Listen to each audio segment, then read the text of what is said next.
Vuelta España 2024, Stage 9, and we have a lot to unpack today. It's a UAE Team Emirates turnaround. One day after João Almeida lost buckets of time, and this morning he abandoned with COVID. He was setting second overall at one point. Well, he's gone, but the team with Adam Yates has controlled this 9th stage to take the stage victory and to put Adams back up in the general classification. And in doing so, they really put Ben O'Connor, race leader, but more so Primoz Roglic, the outright favorite for this Vuelta España and three-time winner of the Vuelta España, on the ropes. So we have a lot of questions to unpack here and to get to the bottom of everything that's been going on today in this 9th stage as we head into the rest day tomorrow and the 2nd and 3rd week coming up. Around about 175 kilometers, 4,500 meters of climbing out there on the day. This is the toughest, or if not the second toughest stage of the 2024 Vuelta España. The other tough stage will be that final stage, stage 20, before the time trial in Madrid. 4,500 meters of climbing is no joke, and we're going up and down in the Sierra Nevada mountains, down here in Andalusia, to finish where I am right now in Granada. We got the Alhambra right over my shoulder, and that's going to be important when we talk about the stage winner, Adam Yates. Well, it was a head scratcher of a stage. You might be wondering, what the heck was Red Bull Bora-Hansgrohe thinking? That team has to take control. Ben O'Connor, sure, yes, he has the red jersey, but they're looking over to Red Bull to say, hey guys, if you want to win this race, you better control things. And control, they really didn't do it today because there were three UAE Team Emirates riders that made the escape. Adam Yates, Jay Vine, and Marc Soler. All three of those guys were in the escape, with Adam Yates being a true danger man. Also in that escape, well, importantly, David Gaudu from Groupama FDJ, he would at one point be the virtual race leader on the road. In that group also, James Shaw and his Irish teammate, Darren Rafferty, both of those riders from EF Education, Easy Post. And while, as you would imagine, with UAE Team Emirates, with so much to gain, they buried themselves to make the move stick. While Van Aert was in that group, he fought pretty hard to remain in that group, but then later was dropped. It was over to UAE Team Emirates, who was working strong with David Gaudu as well. Also, King Kung, big time trial rider there, with teammate with David Gaudu, helping out in the working. They had 3 Cat 1 climbs, and then that final 23 kilometers off the final descent to the finish here in Granada. The Alto de Hazayanas was no joke. They were to do that twice. That was the final 2 of the 3 climbs on tap today. And on the second of those 2 climbs, that's when things really started to get ripped apart. By first, Marc Soler working for Jay Vine and Adam Yates, then Jay Vine going to business for Adam Yates, and eventually they'd be down to just them and David Gaudu, and finally we'd see Adam Yates ride free over the top of the Hazayanas and would never be seen again. And it was becoming a bit of a battle, a bit of a game to watch, because at some point back in the back, Richard Carapaz wanted a piece of the action. He attacked out of the favorites group, racing up to the top, and crucially, remember I mentioned James Shaw and his Irish teammate?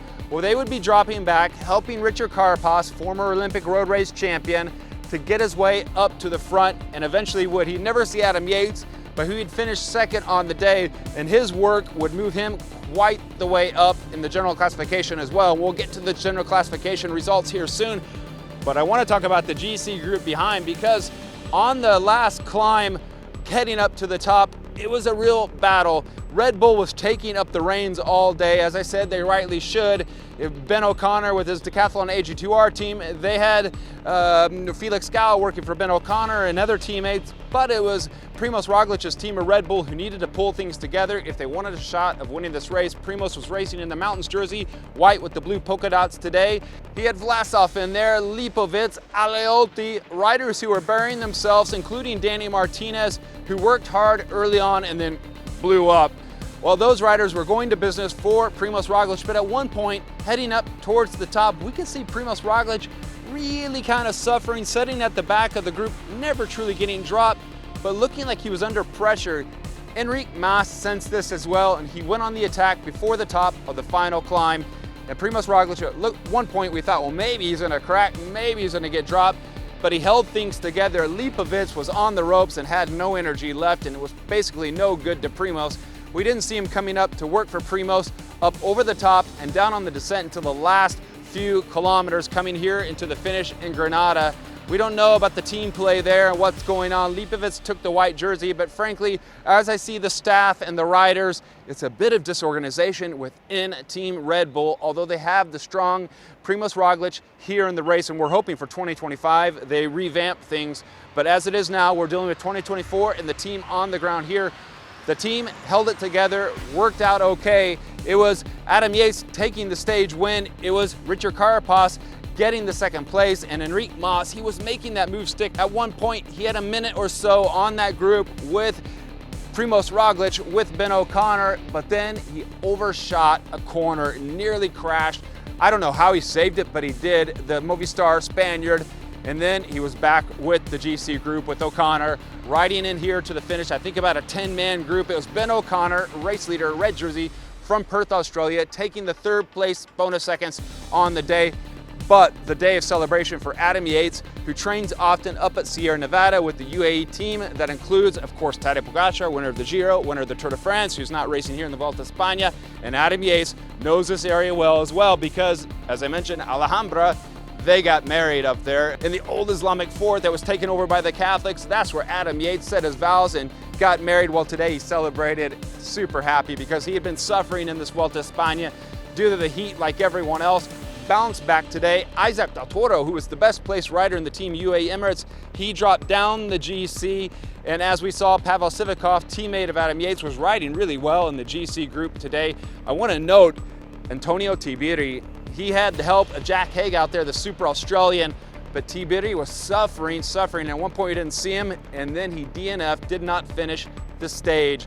So a lot of question marks around that Bahrain victorious Italian and what happens. The white jersey went over to the shoulders of Lipovic. And now it's Ben O'Connor still on top, but the GC has truly changed with Primoz Roglic now 353 back from Ben O'Connor. But importantly, is Richard Carapaz moving up 15 spots to set 432 back. Enric Mas there in fourth place, Mikel Landa in fifth, Lipovic in sixth, Adam Yates jumping up back to seventh spot, setting 530 back on race leader Ben O'Connor. Oh, what a race this Vuelta España is turning out to be. It's like a novel you can't put down, a suspense thriller. With today, UAE Emirates, a few days after Ben O'Connor really turned things around. Well, it's UAE Team Emirates back on top. Adam Yates taking the stage win, throwing himself back there in the GC general classifications. Question mark around Primoz Roglic as we head into the first day of rest with Ben O'Connor on top, stage 9 of the 2024 Vuelta España.